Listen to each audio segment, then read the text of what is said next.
Olá, gente! No comentário desta segunda-feira eu abordo o tema As Batalhas do Recife e a Oposição Obtusa. Antes disso, eu peço a você que ainda não se inscreveu, que se inscreva aqui em nosso canal e que convide amigas e amigos a fazer o mesmo para que nós possamos estar sempre em contato. E vocês serão avisados de cada nova fala toda segunda-feira aqui em nosso canal.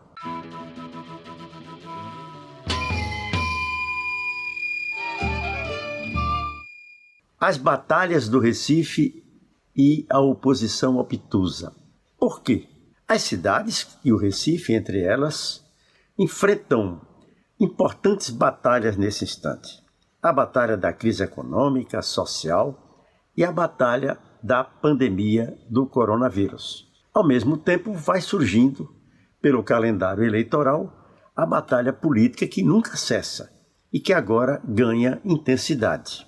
Bem sabemos que as cidades brasileiras são dependentes da União Federal. Isto porque, desde a Constituição de 88 para cá, transferências importantes de atribuições que eram da União passaram ao município sem correspondente lastro financeiro. O que ocorre é que pouco mais de 80% de tudo que se recolhe de tributos no país fica nas mãos do governo federal, ou seja, se concentram na União Federal. Estados e municípios dependem da União Federal para a realização de importantes políticas públicas, educação, saúde, assistência social e tantas outras. Mas, de Temer para cá, e com Bolsonaro idem, esses recursos constitucionais, digamos assim, têm sido reduzidos. E a parte que chega a conta-gotas. Nessas circunstâncias, e num quadro geral de crise econômica e social do país, a pandemia atingiu o Recife, como todas as cidades brasileiras.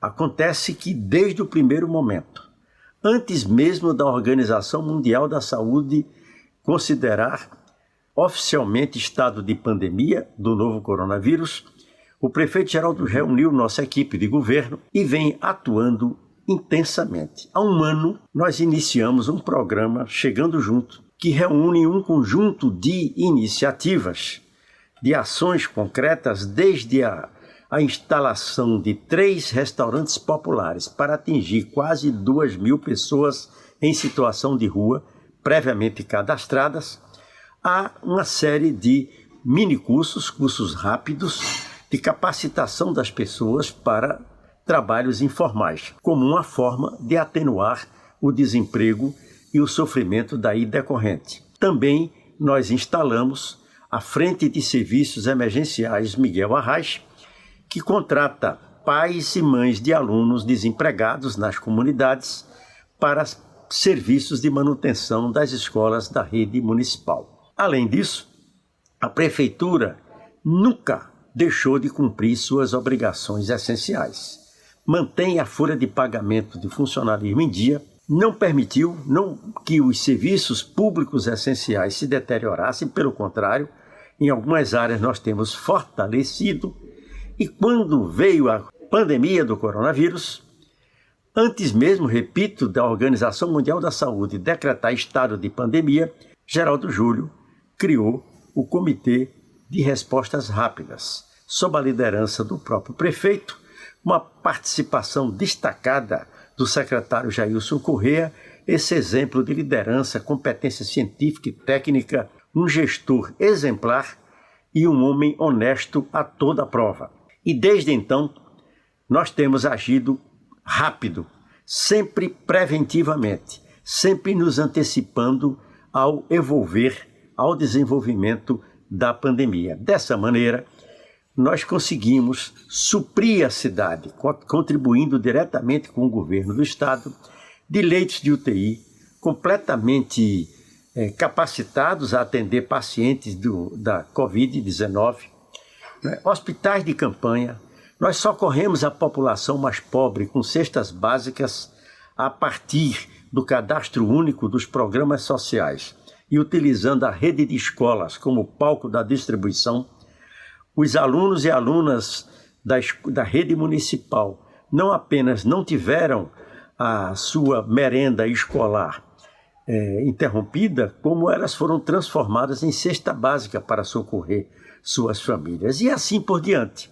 Nós temos agido com muita precisão, com muita eficiência, com esforço redobrado, a ponto de várias instituições internacionais e nacionais que avaliam o andamento da pandemia considerarem o Recife a capital mais bem-sucedida no combate à pandemia do novo coronavírus. Além de estarmos há 7 semanas seguidas numa curva descendente do contágio e do número de óbitos em nossa cidade, nós também alcançamos nos fins de semana o primeiro lugar em todas as capitais do país em índice de isolamento social, o que demonstra que a nossa população confia na liderança do prefeito, confia nas nossas medidas e colabora o quanto possível. Evidentemente, com a parcela da população permanece na rua e nós compreendemos por quê. Não é só a subestimação da pandemia, é também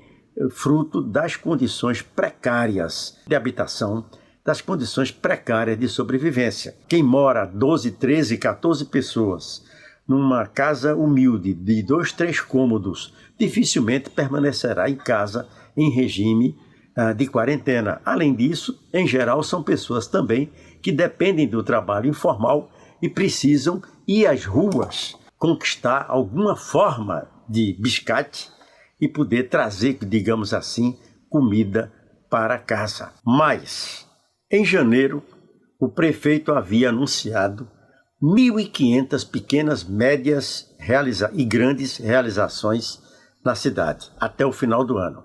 Essa meta continua mantida e inclui a reinauguração do Teatro do Parque e do Hospital do Idoso do Recife. Não é simples tamanha eficiência administrativa num período de aguda crise, dessas crises entrelaçadas em solidariedade com o governo do Estado, mas carente do apoio real do governo federal. O presidente Jair Bolsonaro permanece numa atitude de indiferença em relação à pandemia, não contribui com estados e municípios, a não ser com a nêsega de apoio, absolutamente insuficiente, e, além disso, não adotou medidas essenciais para socorrer a economia, as micros, pequenas, médias empresas e também a adoção de investimentos públicos, estatais em infraestrutura que pudessem alavancar a indústria do país e, dessa maneira, enfrentar o desemprego. Nessas circunstâncias, a luta política vem à tona em função do calendário eleitoral. E aí, minha gente, é lamentável. É lamentável que uma parte da oposição, justamente aquela parte que tem alguns pré-candidatos que se digladiam entre si, disputam entre si na tentativa de ocuparem o lugar dos bolsonaristas na cidade, ou seja, se converterem no candidato preferencial da extrema-direita. O que é que essa gente tem feito? Essa gente não debateu as orientações adotadas pela prefeitura no enfrentamento do coronavírus. Ao contrário, aqui e acolá, essa gente ensaiou algum protesto, algum questionamento sobre a eficácia das nossas medidas.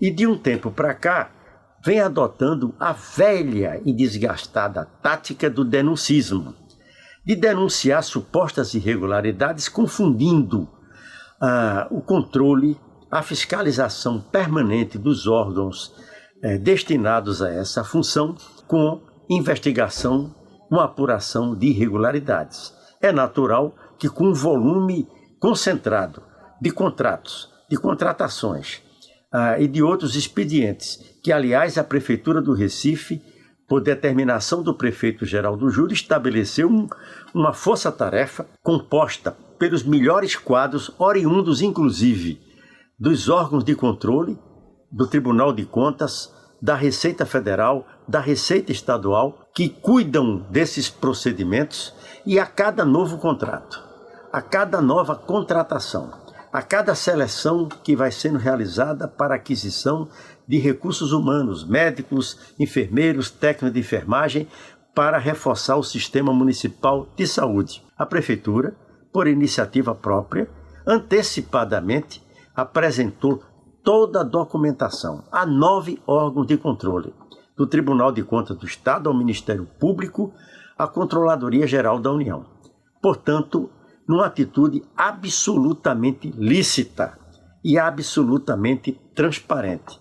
Aliás, a Transparência Internacional acaba de julgar que o Portal da Transparência do Recife continua no topo dos melhores do país e é vanguarda na revelação, na explicitação de todas as informações decorrentes do enfrentamento da pandemia. Por que é que essa gente da oposição mais retrógrada, da reposição mais antiga, embora tenha entre seus membros algumas caras que não são tão antigas assim do ponto de vista etário. Por que é que essa gente nunca discutiu as políticas públicas que nós estamos desenvolvendo com êxito?